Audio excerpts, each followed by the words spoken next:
참 좋으신 하나님 아버지 감사합니다. 주의 뜻 가운데서 오늘 이 아침에 눈을 뜨게 하시고 주의 인도하심 속에서 하루의 시작을 또 알게 하심을 또한 감사합니다. 주님, 이 아침에 주여 기도하는 가운데 아버지의 뜻을 구하고 은혜를 사모하며 약속의 말씀을 통해서 함께 준비하는 거룩한 성도의 삶이 되어지게 하여 주시옵소서. 오늘도 주어진 모든 환경 가운데 오직 주만 바라보게 하여 주십시고 주의 인도하심과 계획하심에 따라 함께 움직이며 또한 바라보며 기뻐하는 믿음의 성도들 되게 하여 주시옵소서. 감사합니다. 예수님의 이름으로 기도드립니다. 아멘. 우리 찬송가 183장입니다. 183장 통일찬송가 172장 빈들의 마른 불같이 183장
내가 전심으로 여호와께 감사하며 주의 모든 기이한 일들을 전하리이다.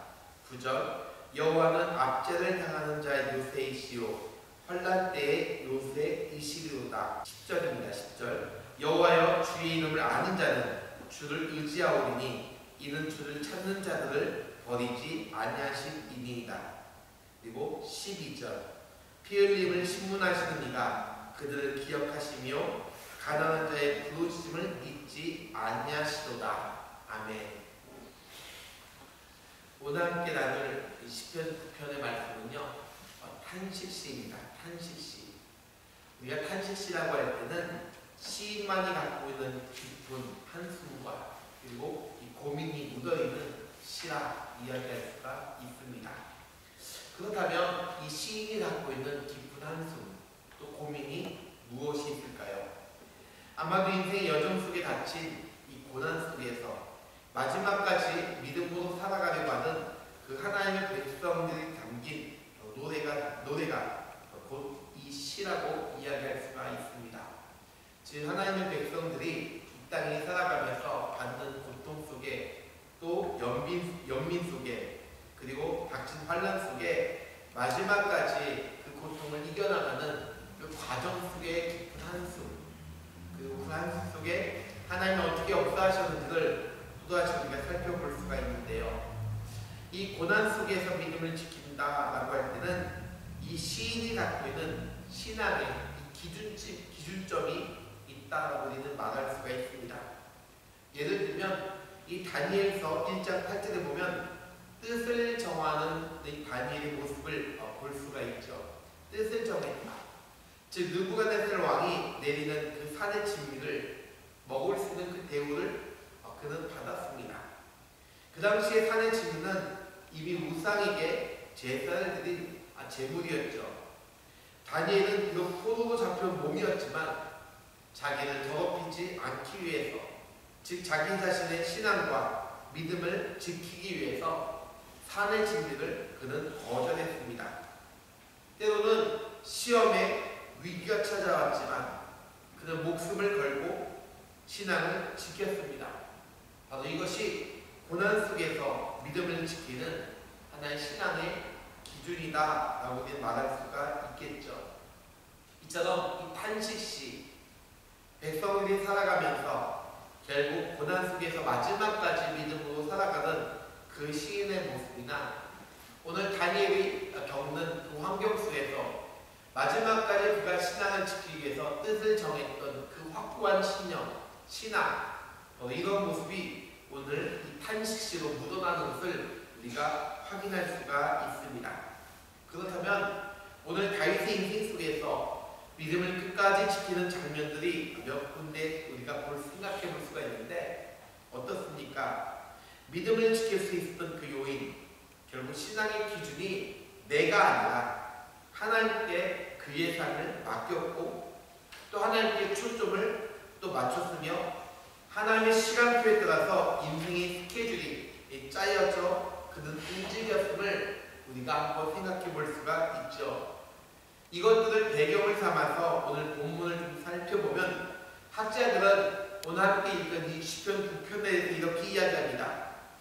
결국 이 시편의 배경은 아마도 이 다윗이 압살롬의 죽음과 하나님의 승리케 해주심에 대한 감사 사이에 일어난 그 갈등, 이 갈등의 감정으로 불렀던 이 시가 이 시편 9편이라고 이야기를 합니다.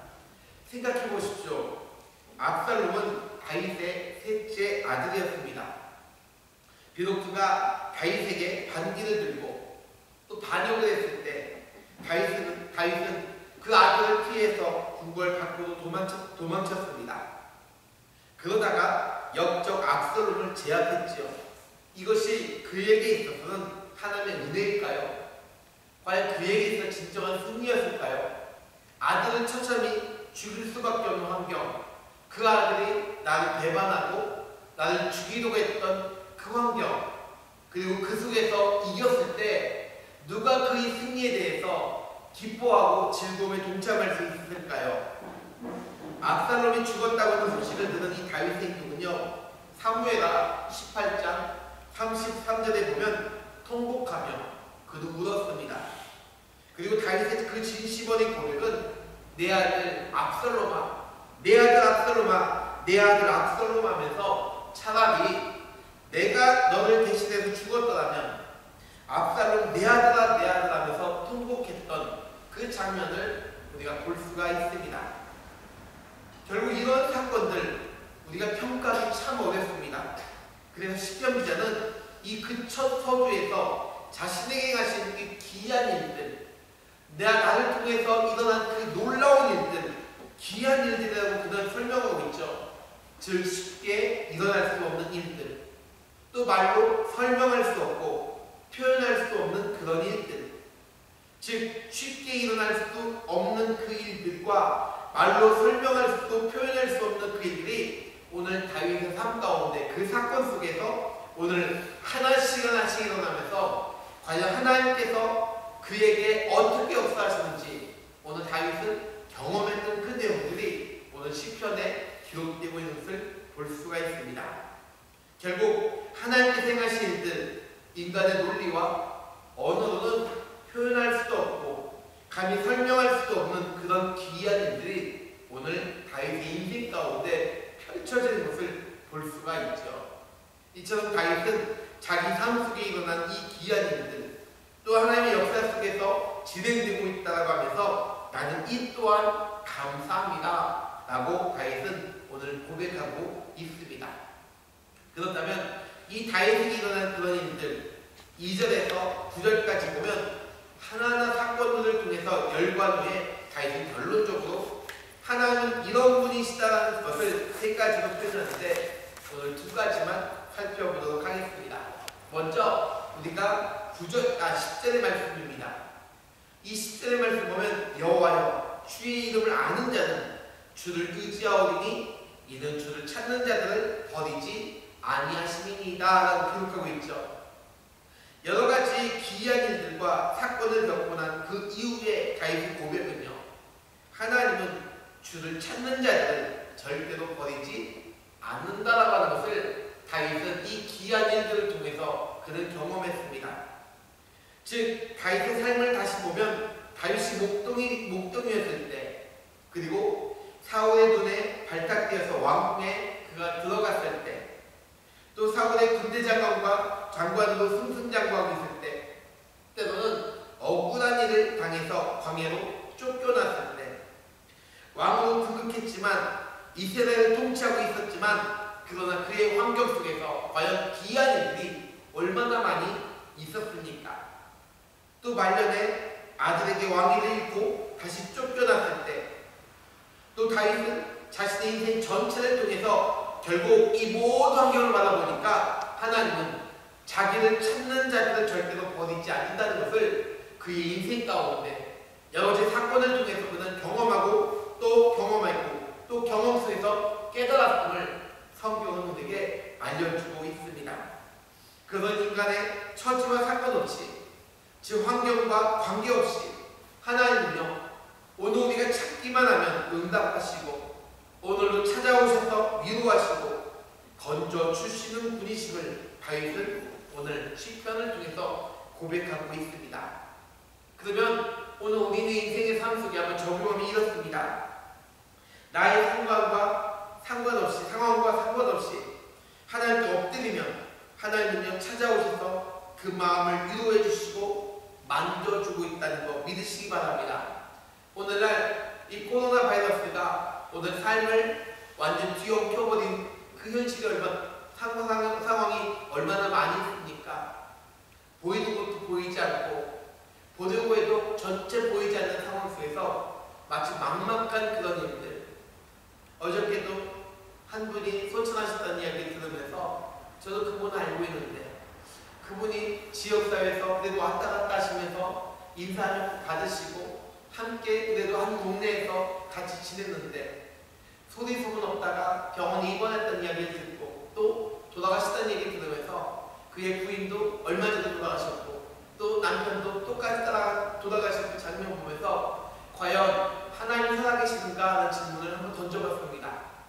과연 주님이 살아계시는가? 살아계시다면 오늘 우리와 함께 하신다면 건져주셔야 되는데 라는 그런 표현을 서슴없이 하게 되더라고요.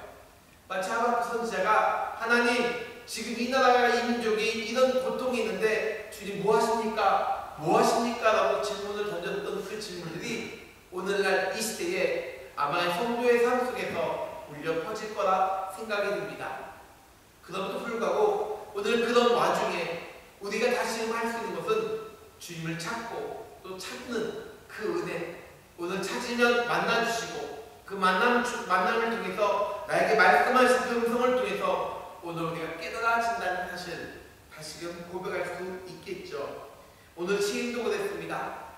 자신의 인생 가운데 도무지 이해가 안 되고 도무지 해결할 수 없는 환경이었고 감히 내 아들이, 감히 내가 공적을 이뤄서 등극했지만 그러나 그 과정 속에 자신이 겪는 그 아픔은 이루 말할 수 없는 아픔과 또 고난과 핍박 속에 있었지만 그럼에도 불구하고 그는 주님께 다시금 부르실 때에 응답해 주셨고, 부르시는 가운데 어둠만 찜역수가 있었으며 때로는 그가 범죄했을지라도, 그가 범죄해서 결국 하나님의 뜻이 아닌 세상 가운데 있다 할지라도 다시 그 가운데 부르시는 가운데 다시 만나주시는 그 모습을 다윗은 경험했을 때 결국 내 인생 가운데 내가 오늘로 주님을 찾고 또 찾으면 나에게 만나주신 분이 우리 주님이시다는 사실을 다시 경험했던 이 다윗의 고백이죠. 그래서 오늘 그 고백은 10절입니다. 여호와여 주의 이름을 아는 자는 주를 의지하오리니 이는 주를 찾는 자들을 버리지 아니하시니이다. 오늘 다윗은 이렇게 고백하고 있습니다. 두 번째, 이 다윗이 고백하는 하나님은 12절인데요. 12절을 보니까 피 흘림을 신문하는 이가 그들을 기억하시며 가난한 자의 부르심을 잊지 아니하시도다 라고 말씀하고 있습니다. 하나님은요, 이 가난한 자의 부르심을 잊지 않는 분이심을 그가 고백하고 있죠. 여기서 이 가난한 자라고 표현된 것은 물질적으로 가난한 자도 포함되지만 동시에 마음이 가난한 자도 포함되고 있는 말이기도 합니다. 성경에서 이 가난한 자의 표본은 곧 고아와 과부와 나그네이죠. 즉 하나님은 고아와 과부의 원통함을 들어주셨습니다. 그들을 멸시하지 않으셨습니다. 한번 다윗의 인생을 볼게요. 그가 어떤 인생을 살았는지, 그가 압살롬에 쫓겨다닐 때, 또 사울 왕에게 쫓겨다닐 때, 또 목동의 신분이 되었을 때, 또 광야로 쫓겨나 먹을 것이 없어서 하나님의 성전에 가서 제사장들이 먹는 진설병을 먹고 있었을 때, 다윗은요, 물질적인 가난을 그는 경험했습니다. 영적인 가난도 그는 경험했습니다. 즉 심령이 가난한 것도 그는 경험했습니다. 함께 있던 그 참모들이 있었지만 그러나 뿔뿔이 다 흩어졌을 때 나 홀로 앉아가지고 그들이 나를 죽이려고 했을 때도 그는 묵묵히 하나님께 매달리는 그 심령이 가난한 그 자였음을 또 볼 수가 있죠. 때로는 쫓겨다니면서 무엇을 먹어야 할지, 어디에서 잠을 자야 할지, 또 누가 적이고 누가 아군인지 전혀 알지 못한 상황 속에 있을 때, 그럼에도 불구하고 다윗은요, 이 광야에서 또 블레셋 땅에서 생존하고 또 생존했습니다. 결국 전체적인 인생을 보면 이것 또한 하나님이 그에게 베푸신 기적이라고 그는 이야기할 수가 있겠죠. 그러면 오늘날 우리의 인생은 어떻습니까? 오늘 우리가 과연 누구를 의지하고 있는가? 세상을 바라보면 의지할 곳 하나도 없습니다. 대신 들리는 소식은 바이러스 때문에 누가 아프네, 또 누가 돌아가셨네, 누가 브라질을 떠나서 한국으로 갔네. 더 무서운 것은 물질적인 가난뿐만 아니라 심리적 가난, 영적인 가난, 우울증과 같은 이런 일들이 내 안에 찾아왔을 때 너무나 힘겨운 시간들을 보낸다고 하는 사실이죠. 그러면 이런 환경 속에서 오늘 우리가 다시 바라볼 수 있는 것은 오늘 하나님은요, 고아와 과부와 나그네를 보살피고 있다는 거 믿으시기 바랍니다. 그래서 우리가 할 수 있는 것은 주님께 매달리는 것밖에 없습니다. 하나님께 매달리면 하나님은요, 심령이 가난한 자를 멸시하지 않으시다는 분명한 사실을 다시 깨달을 수가 있습니다. 오늘 다윗은 이것을 실존적으로 경험했기 때문에 그는 오늘 구편을 통해서 비록 그의 마음 가운데 고민이 있고 깊은 한숨이 있었지만 그럼에도 불구하고 그는 하나님께 부르짖으며 기도했습니다. 그러면 오늘 여러분의 삶은 어떻습니까? 오늘 우리 주변에 일어나고 있는 이 귀한 일들, 오늘 이런 일들을 통해서 무엇을 느끼고 계십니까? 지금은 몰라도 먼 날 우리가 걸어왔던 그 인생길을 다시금 되돌아본다면 어쩌면 오늘 일어나고 있는 그런 일들 또한 하나님이 행하신 기이하고 놀라운 일들이라고 훗날 간증할 거라 저는 확신합니다.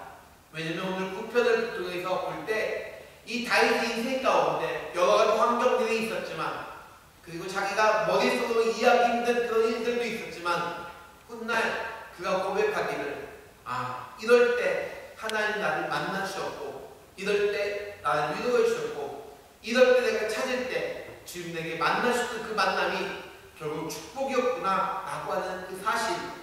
그래서 오늘 일어나고 있는 그 일들 그냥 쉽게 흘러보내는 것이 아니라 하나하나 하나님이 어떻게 일하시는지 기도하는 마음으로 한번 노트에 기록하면서 다시금 묵상하며 주께 영광 돌릴 수 있는 그 은혜가 오늘 이 아침에 있기를 주의 이름으로 축원드리겠습니다. 이것이 우리 인생 가운데 있을 때 다시금 돌아보면 나 홀로 걸어온 것처럼 보였지만, 그러나 오늘 다윗이 압살롬의 죽음 앞에 내 아들아 내 아들아 외치면서 울었던 그 울음이 곧 하나님께 영광을 돌릴 수 있는 울음이 될 수 있고요. 반면에 그 울음 속에서 오늘도 그 눈물을 닦으시는 그의 손길을 다시 경험할 수 있다고 하는 것, 함께 누릴 수 있는 은혜가 오늘 이 아침에 있기를 주의 이름으로 축원드립니다. 기도합니다. 하나님 아버지 고맙습니다. 주님, 머릿속으로는 알지만 생활 속에서 일어나고 있는 일들은 우리가 차마 이해하지 못하고 때로는 원망하며 불평할 때가 얼마나 많이 있는지요. 주님, 오늘날 벌어지고 있는 이 일들 정말로 우리가 무엇을 해야 될지, 어떻게 감당을 해야 될지 전혀 알지 못한 상황 속에 있지만, 그러나 이 또한 지나가고 이 또한 먼 훗날 다시 돌아봤을 때 이것 또한 하나님의 은혜였다고 하는 사실을 고백할 수 있는 그날 우리에게 속히 오기를 원하오니 주여 붙잡아 주십시고 인도하여 주시옵소서. 이 어려운 이때에 우리 입술로 고백하는 것은 주님을 간절히 찾고 찾을 때에 만나 주시는 분이시었고, 또한 주님은 고아와 과부와 나그네를 돌보시고 이끄신다는 사실을 기억하면서 주여 우리 마음이 심령이 가난한 가운데 있사오니 이 아침에 우리를 만져주시고 치료하시고 역사하신 주의 손길을 같이 경험하는 복된 성도들 되게 하여 주시옵소서. 이 아침에 기도할 제목들 허락하여 주시옵시고, 기도하고 돌아갈 때는 그 마음이 가벼워지고 그 생각이 오직 주께 초점 맞출 수 있는 거룩한 은혜 시간들로 삼아 주시옵소서. 감사하며 이 모든 말씀 예수님의 이름으로 기도드립니다. 아멘.